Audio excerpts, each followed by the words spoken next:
Greetings with peace and gladness. I am Rhea Salcedo of PMGO2 section. I am here in front of your screen to give or to discuss these following topics: landscape, seascape, and cityscape in art appreciation subject. But first thing first, I would like to open to you my objectives for this report. At this session, we're going to know the distinction between landscape, seascape, and cityscape. The second one is to assess the elements of the tree.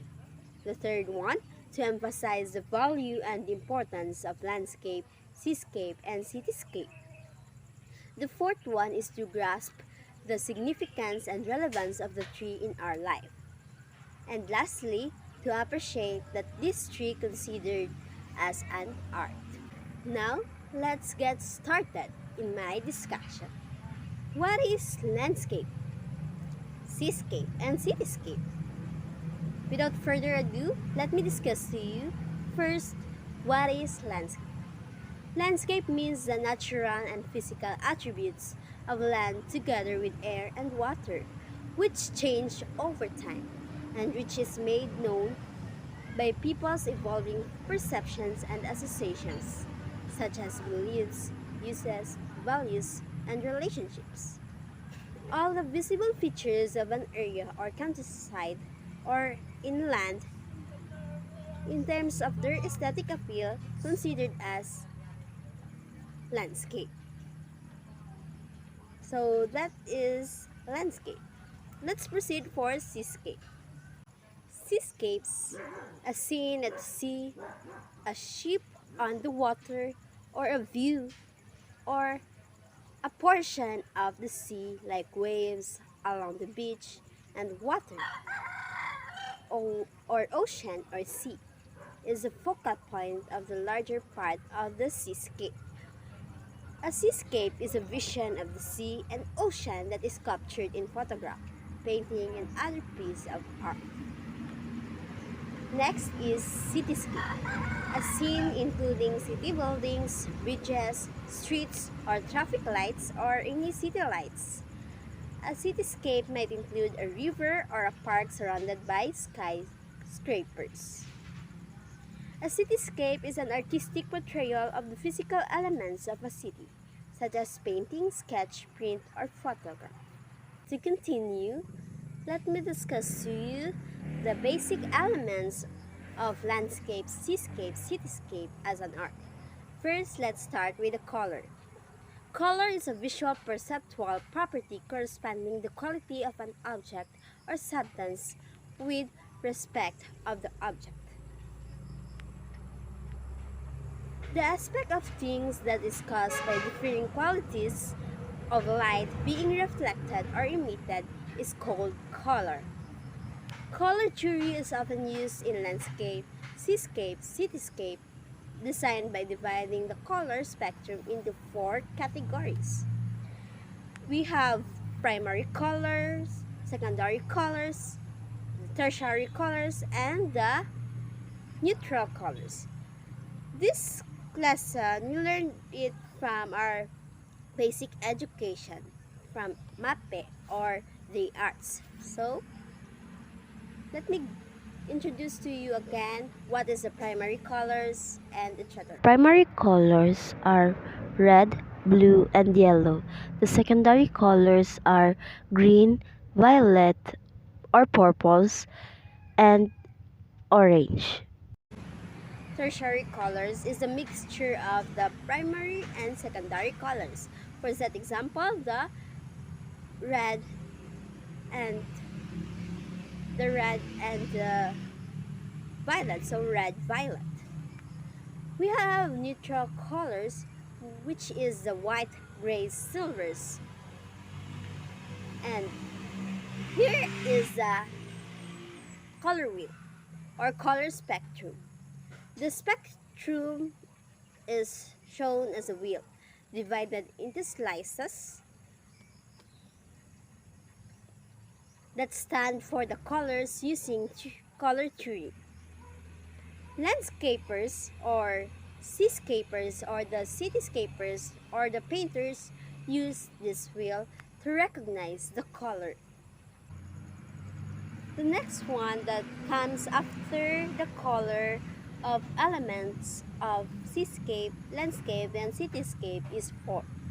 Form is the visible configuration of an object that occupies space. It is the shape and the structure of something. So I have here kinds of forms: the upright, oval, columnar, circular, radial, spreading, broad spreading, whipping, and many more kinds of forms. Tall objects create a vertical look, drawing the eye upward, or the bird's eye view. Low spreading objects draw the eye to the horizon. The other element found in landscape, seascape, and cityscape is line. Line of the sight. So what is line of the sight? A line is a type of art that is characterized by a moving point in space.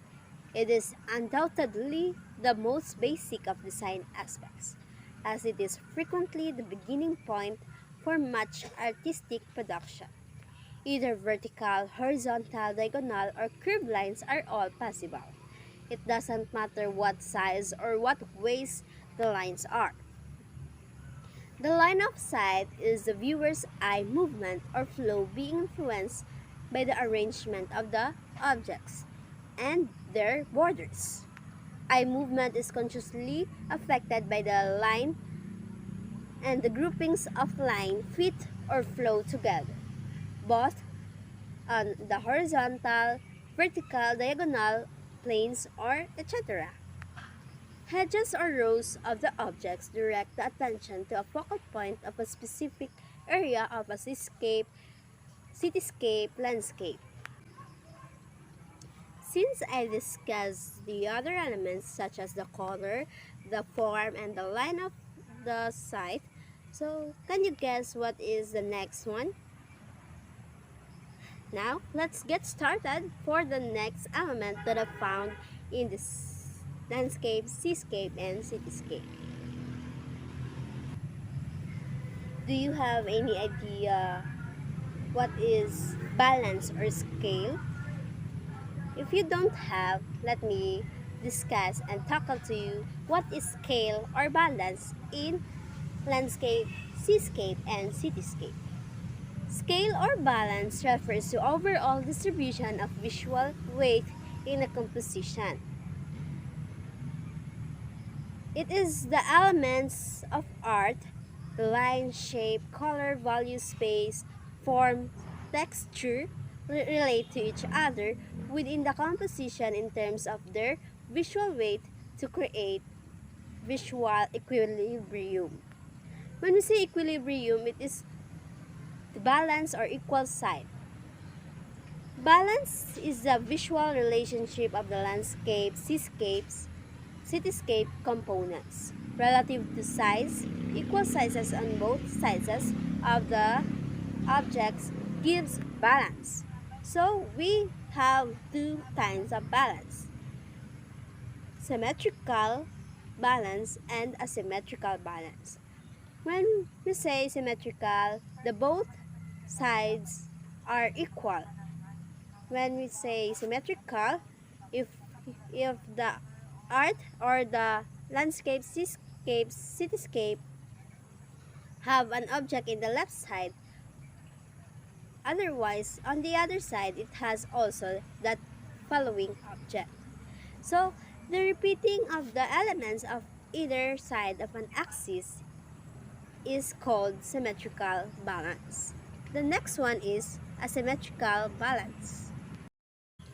When we say asymmetrical balance, it has halves and sides, but they are not the same. For that example, in Seascape, as you notice, there are three on the left side, but the other side have no tree. So it means that it is it has equal sides or weight on both sides of the axis without repeating specific objects. The last one element that I discovered is the texture. Texture is the way an object feels the touch or looks as it may feel. Texture is the roughness or smoothness of the object that has the quality to touch with. And now, let's move up for the next subtopic I want to discuss to you. Why landscape, seascapes, and cityscapes is important. Landscapes, seascapes, and cityscapes features are forms of arts that are important because they contribute significantly to our well-being. They provide the broader context within which we live our lives. Living within aesthetically pleasing, culturally meaningful landscapes, seascapes, and cityscapes enhances our sense of well-being. Viewing the artworks like the scenes lessens our anger, fear, and tension while increasing positive sensations. It is not only improving our emotional well-being, but it also improves our physical well-being by lowering blood pressure, heart rate, muscular tension, and the generation of stress chemicals. Landscapes, seascapes, and cityscapes art can also be about capturing a beautiful moment and documenting natural events that others may never get to see, especially when it comes to photography or in painting. We can all access the external environment, which is one of the reasons why it is one of the most accessible in the universal forms of art through paintings, photography, and other artworks that came from the landscape, seascapes, and cityscapes. Let me begin to discuss how relevant landscape, seascapes, and cityscape is. So, it changes the moods and it enhances our positive thoughts. When you're surrounded by seascapes, landscapes, and cityscapes or natural features with form of art, you'll feel less stressed and more motivated. Landscape, seascape, and cityscapes art can generate a specific mood or emotion, and they're great for setting the tone of the atmosphere. The ability to instill in us a sense of calm and positivity is brought to us by landscapes, seascapes, and cityscapes. For that example, when you look at the green scenery of mountains, sunset at the beach, and city lights at night, you frequently get a warm feeling and a sense of amazement. Well, the truth is that we've all had that experience in real life, which is why we have such a deep emotional attachment to landscape, seascapes, cityscapes painting, and we can relate to it as it gives beautiful atmosphere. For the final touch of my report, let me discuss to you how landscape, seascape, and cityscape considered as an art. Landscape, seascape, and cityscape considered as an art because this artwork whose primary focus and depict the artist's vision and version of natural scenery, such as mountains, beaches, rivers, buildings, city lights, valleys, ocean, and many more. Because the earth provides endless inspirations in the mysterious beauty of nature and grandeur of the earth's varied landscapes, seascapes, and cityscape. This artwork can be painted plain air or from the photograph. Nature can be used as a simple addition to the painting to provide depth and perspective. Nature may be recreated through art, yet it can also be utilized to represent deeper ideas and a realistic one, as representation of land, sea, or city. For that example, that might convey not just a sublime but also the unknown. So, the example that I give to you is that following pictures.